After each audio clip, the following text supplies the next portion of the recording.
A subject that does not get talked about nearly as much as it needs to in the black community is the infant mortality rate. For black people, it is higher among us than it is for any other group, and it's not because black children are just predisposed to die more than any other child. It doesn't get talked about nearly as much as it should, mainly because it's ignored by the white media and the medical establishment, who treats it as normal. But it's not normal at all. This was Micah Khalid Logan. He was born on October 25, 2021. He was named after Micah Johnson and Khalid Muhammad. The family intended to raise a warrior and a scholar, and they did. The boy was fighting literally from the day he was born. The child had experienced respiratory distress at birth, but after a stay in the NICU, he was allowed to go home. Several months passed without incident. But on September 4th of last year, he was back in the hospital after a radiological exam confirmed that he had a gallstone lodged in his common bile duct.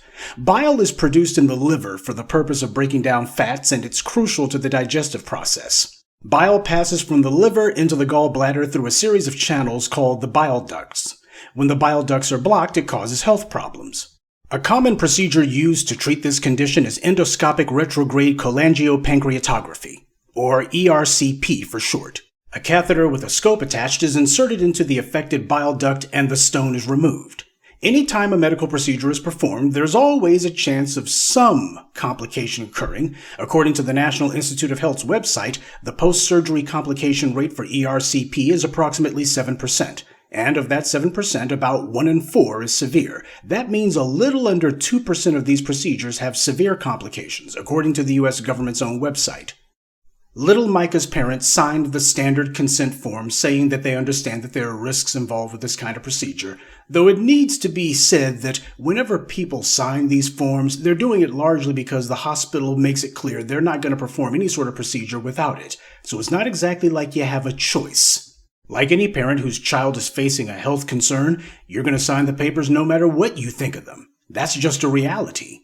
In this case, the procedure involves putting the child under anesthesia, but fatalities are rare for this procedure, and the family was assured that the staff performing the procedure were among the best in the country, so they weren't worried.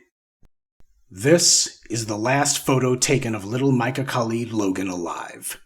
His father sent it to me. It was taken in the hospital right before he handed his son over to the hospital staff for the procedure. The family waited. And then they received the news that too many black families have gotten too many times. Something had gone wrong after the procedure, because 5 minutes later, the baby had gone into respiratory distress and died. I've been in communication with the father. The medical examiner's report is supposed to be completed by the end of May. That would be 9 months after this baby's death. The family has been demanding answers all along, but it's been tough going. They're demanding all the information that the hospital has on this incident.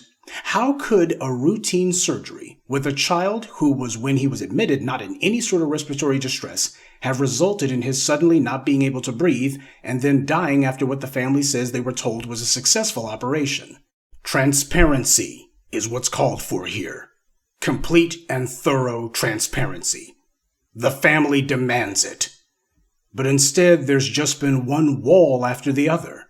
It's clear that the family is not at all satisfied with what the hospital has told them, which has been precious little, by the way.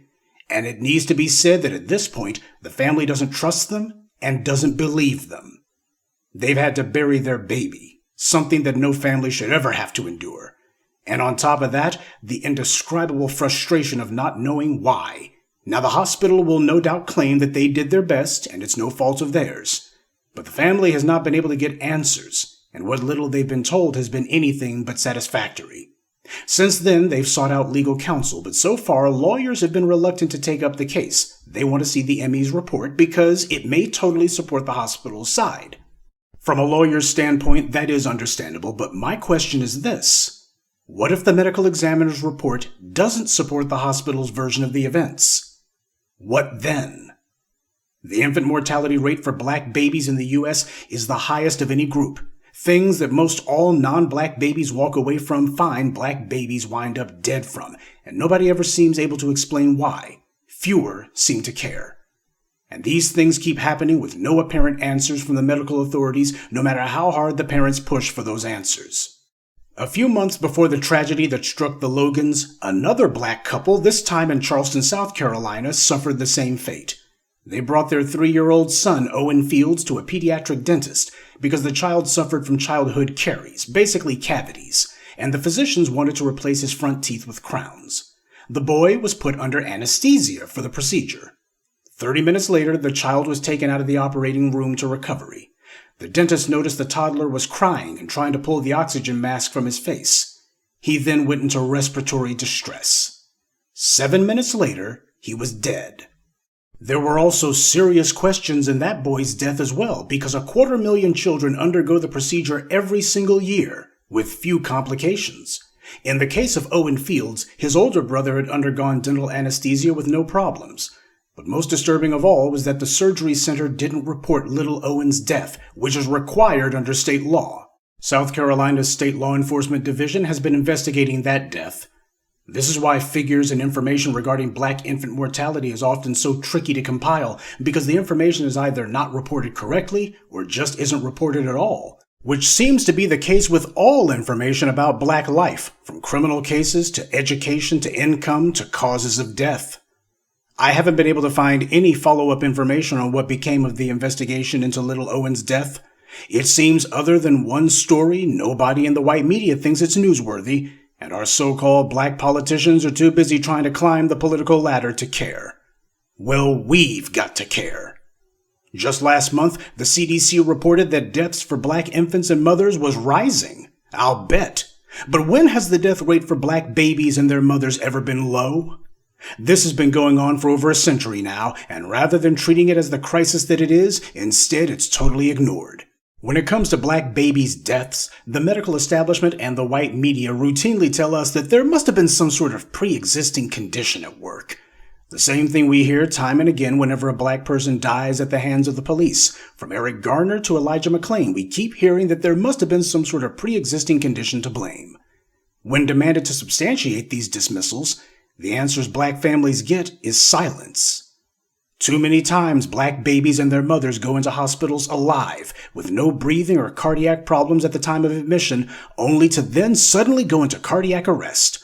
Or in the case of black mothers, they were released to go home even though they complained of pain or some other symptom, and they shortly thereafter die. And the families never get any answers. The state doesn't bring its power to bear, and attorneys are reluctant, if not opposed, to representing the family's interests. These processes and procedures are safe and routine, and have very few complications and even fewer fatalities for everyone else. So why is it that black babies, who have the exact same biology and physiology as everyone else, has the highest mortality rate from things that other groups don't routinely die from? What the Logans want is the truth and accountability. They have at least one other child who will now grow up without her younger brother. But we don't want that little girl to grow up without any answers either. What the family is looking for is to be put in contact with an attorney, preferably one based in Texas, who would be qualified to represent them. If you're aware of any capable lawyers with experience in these sorts of cases, I'm sure the Logans would be very appreciative if you pass that information along.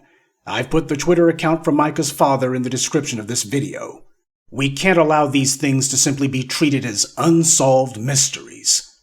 We're told time and again to accept that there are risks to these procedures, but when black babies die at a rate far higher than anyone else, that is unacceptable.